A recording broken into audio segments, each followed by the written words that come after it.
Euzu billahi mineşşeytanirracim. Bismillahirrahmanirrahim və bihi nəstəin. Salamlayıram hər birinizi, dəyərli tamaşaçılar və izləyicilər. Xoş gördük sizi Ramazan ayında. İlk növbədə Ramazan ayının daxil olması münasibəti ilə hər birinizi təbrik edirəm. Allaha həmd və səna olsun ki, bir daha bu aya daxil olmağı bizə nəsib elədi. Allahdan diləyirəm ki, bu gözəl və mübarək ayda sizin ibadətlərinizi, oruc və namazlarınızı, dualarınızı qəbul eləsin. İnşallah ki, Allaha yaxınlaşmaq üçün böyük fürsət olan bu aydan ən gözəl surətdə istifadə edə biləsiniz. Elə bu ay münasibəti ilə daha münasib bildik ki, sizə Quranın nazil olduğu bu mübarək ayda məhz Quran ayələri ilə xidmət göstərək. Necə ki, bu ayda əsas mahiyyəti budur ki, yəni bizim Qədr axşamlarında bilirik ki, Quranın nazil olduğu gecələrdəndir və əgər istəyirsə ki, bu ayda daha çox müvəffəqiyyət əldə edək, daha çox faydalanaq bu aydan, məhz Quranla ünsiyyətimizi də yaxşılaşdırmalıyıq. Bugün düşünürəm ki, dünyada müsəlmanların ən böyük problemlərindən biri budur ki, məhz Quranla, yəni Allahın kitabı ilə, hansı ki o kitab insanın həyat proqramıdır və gözəl düsturlar verilib içərisində Allah tərəfindən, Quranla ünsiyyətimizin az olmasıdır. Quranla ünsiyyətin az olması səbəb olur ki, insan bir çox dəyərlərdən, gözəl həyat tərzindən, Allahın bizə verdiyi vədələrdən bixəbər yaşasın və uzaq düşsün. Məhz bu yüzdən də bu mübarək ayda hər gün bir ayə ilə sizin xidmətinizdəyəm. Hər gün bir cüzdən bir ayə vasitəsilə sizə inşallah ki, öz həyat tərzimizdə necə bu ayələri tətbiq etməyi çatdırmağa çalışacağam. Bugün inşallah Bəqərə surəsindən, yəni Quranın birinci cüzündən, bildiyimiz kimi Quran 30 cüzdən ibarətdir, yəni 30 hissədən ibarətdir və birinci cüzdən olan bir ayə ilə sizin xidmətinizdəyəm. Hansı ayədir bu? Bu ayə Bəqərə surəsinin 120-ci ayəsidir. Əvvəlcə ayəni tilavət edəcəyik, daha sonra ayədən bizə çatdırılan Allahın mesajlarını, ismarcılarını qeyd edəcəyik və onun da ardıcan inşallah hansı şeyləri Allah Teala bu ayədə bizə öyrədir, nəticə etibarilə öz həyatımızda bu ayəni nə cür tətbiq edək, bunları bahəm öyrənməyə çalışacaq. Bismillahirrahmanirrahim. Euzu billahi mineşşeytanirracim. Bismillahirrahmanirrahim. Ve len terda ankel yehudu ve len nasara hatta tettabi'a milletahum. Sən Yahudi və Xristiyanların dinlərinə tabi olmayınca onlar heç vaxt səndən razı qalmayacaqlar. Ayədə belə vurğulanır. Bəqərə surəsi ayə 121-ci cüzdə olan ayələrdəndir. Bildiyimiz kimi Bəqərə surəsi uzun bir surədir və orada bir çox ayələr var. Yorucu olmasın deyə bugün biz sadəcə bir ayə ilə sizin xidmətinizdəyik və həmin ayədə Allah Təbarək və Teala bizə çatdırır ki, sən Yahudi və Xristiyanların dinlərinə tabi olmayınca onlar heç vaxt səndən razı qalmayacaqlar. Sözsüz ki, bu yəni Peyğəmbərə müraciət idi.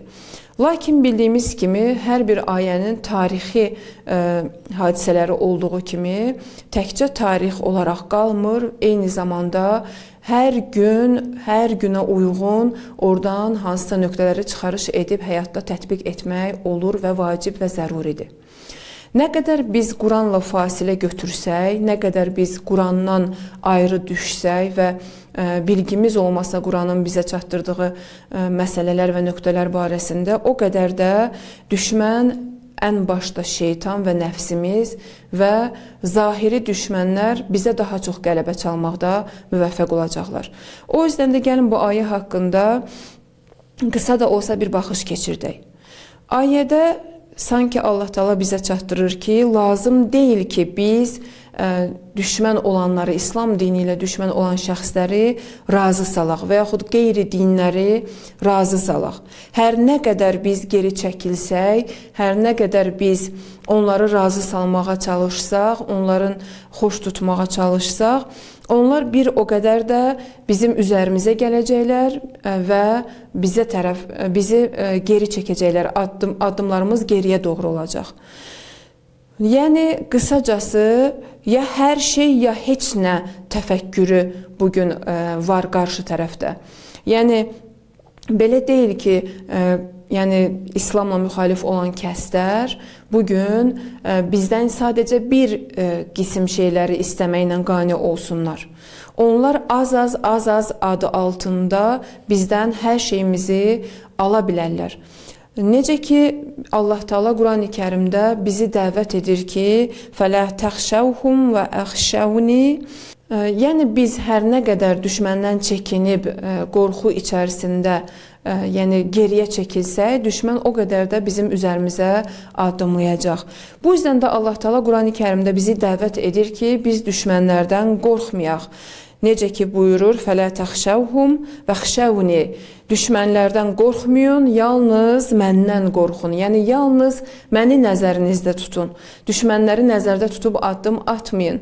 Əgər Qurani Kərimin digər ayələrinə nəzər salsaq, Taha surəsi 117-ci ayədə Allah Təbarək və Təala Adəm əleyhissalama düşməni tanıtdırır. Ona öz düşmənlərini tanıtdırır. Yəni Allahın Adəmə öyrətdiyi şeylərdən biri də bu idi ki, öz qarşısındakı düşməni ona tanıtdırırdı ki, hansı ki onun cənnətdən qovulmasına bais ola bilər.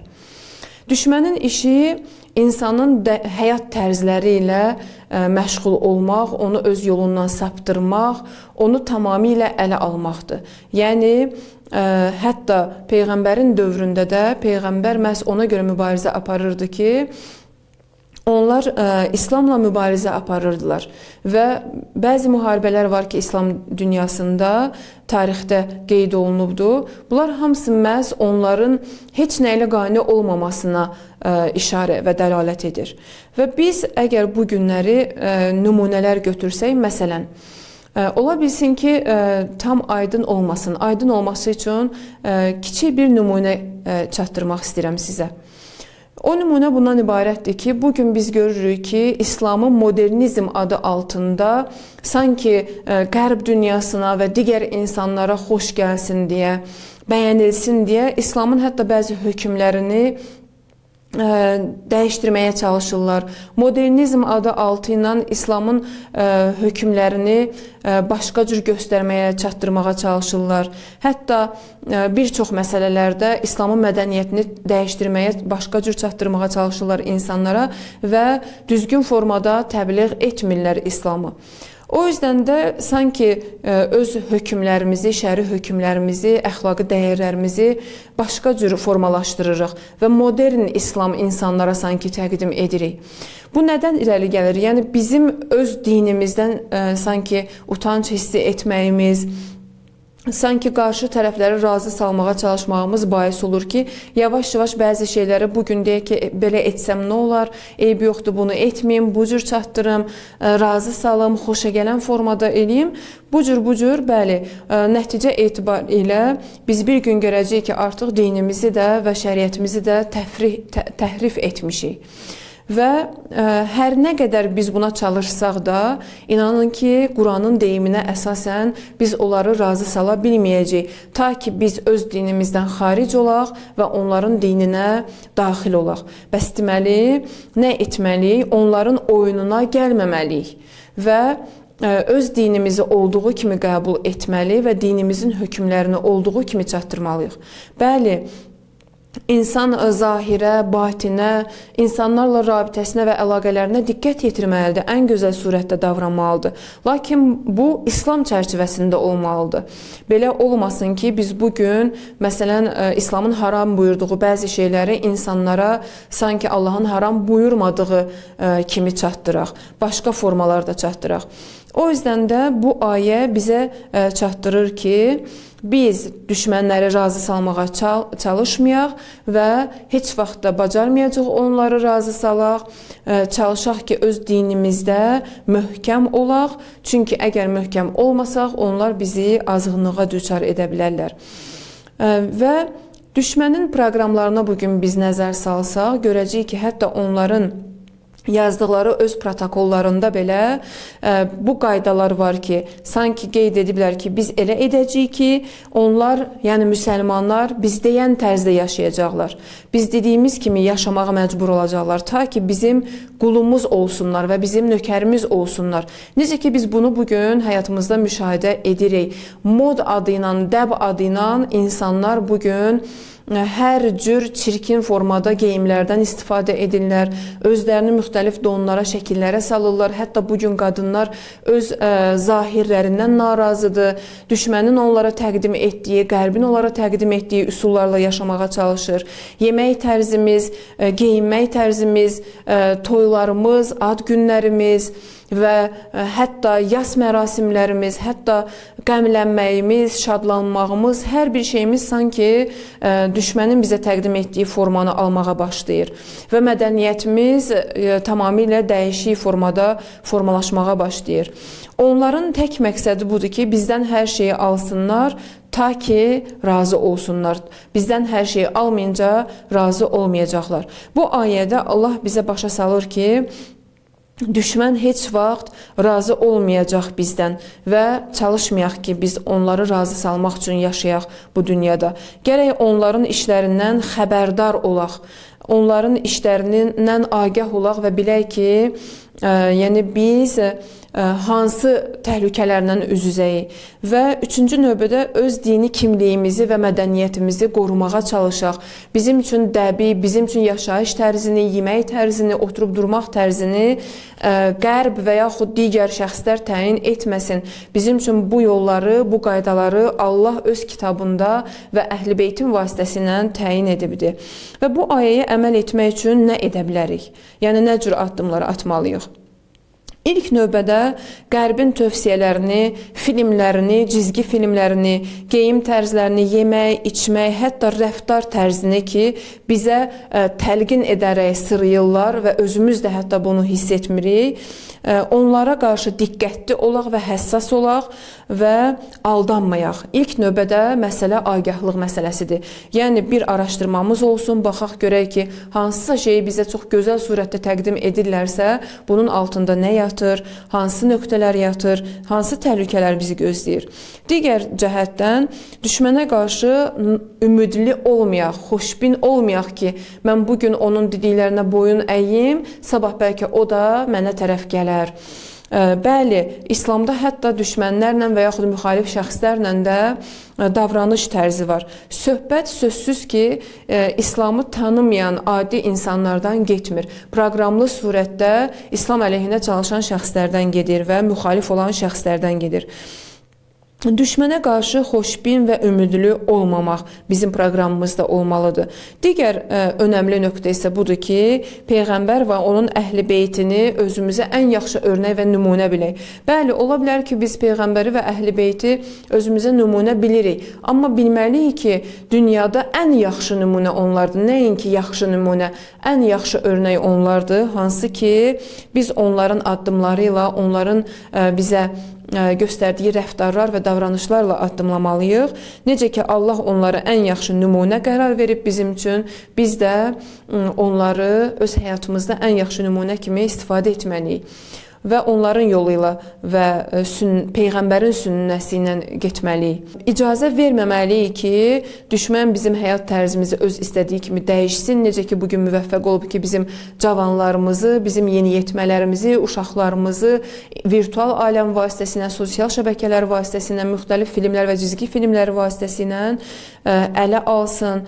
Hətta deyərdim ki, qərb psixologiyası bugün cəmiyyətimizdə hakimdir. Hansı ki, insanı İslamla müxalif olan bəzi şeylərə dəvət edir, yəni bəzi şeyləri təlqin edir insana.